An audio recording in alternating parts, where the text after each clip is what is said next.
In chapter 3 of the Nirvana Sutra, the Buddha tells a story. And the story is of a foolish king who has a stubborn doctor as his personal physician. And this stubborn doctor will prescribe milk products for any illness. One day, a wise doctor arrives in the kingdom, and this doctor has 8 different treatments for illness, but he disguises his knowledge and apprentices himself to the stubborn doctor, and thus gains access to the king. And he convinces the king that the stubborn doctor is no good, and the king expels the stubborn doctor from the kingdom and makes the wise doctor his physician instead. And he asks the wise doctor what he would like by way of recompense. And the wise doctor says that he would like nothing for himself, but he would like the king to make an order saying that the remedy of milk products for illness is absolutely prohibited throughout the kingdom, which the king does. Sometime after that, the king becomes ill, and the wise doctor prescribes milk.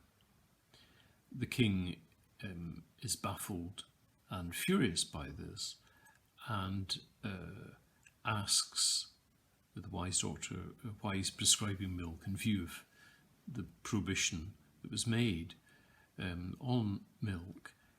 And the wise doctor says words to the effect, "It depends."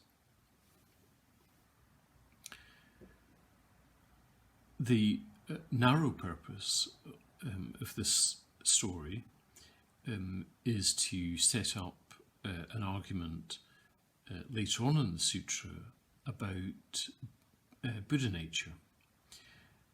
But the wider purpose of the story is to say something about teaching, something important. So in the story, the wise doctor is obviously the Buddha. The 8 different treatments that he has, we imagine, refers to the Noble Eightfold Path, and the milk remedy, which the stubborn doctor prescribes, we can take to be doctrines of the self, and the king at the wise doctor's behest outlawing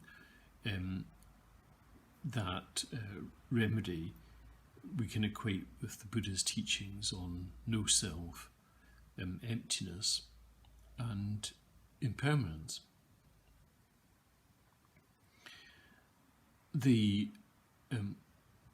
metaphor of the Buddha as a wise doctor is also the last of the famous parables of the Lotus Sutra, and it has significant consequences. So we normally think of any spiritual tradition as involving the acceptance of a set of beliefs which we then apply to our lives, regardless of whether the effect is good or bad. So the beliefs of that spiritual tradition form the structure of our lives. But Buddhism demonstrates through using this metaphor of the doctor that it isn't a system of beliefs, it's a compassionate strategy. So how does one deal with the illness of suffering for each being?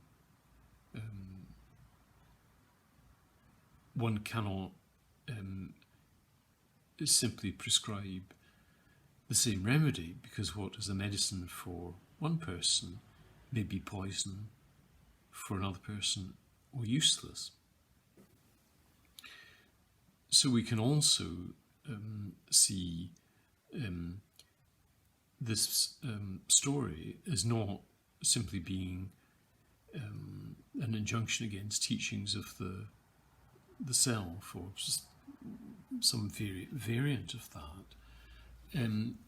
but an injunction generally of approaching things from the perspective of doctrine, so the doctrine of emptiness, for instance, rather than how do I attend to suffering now?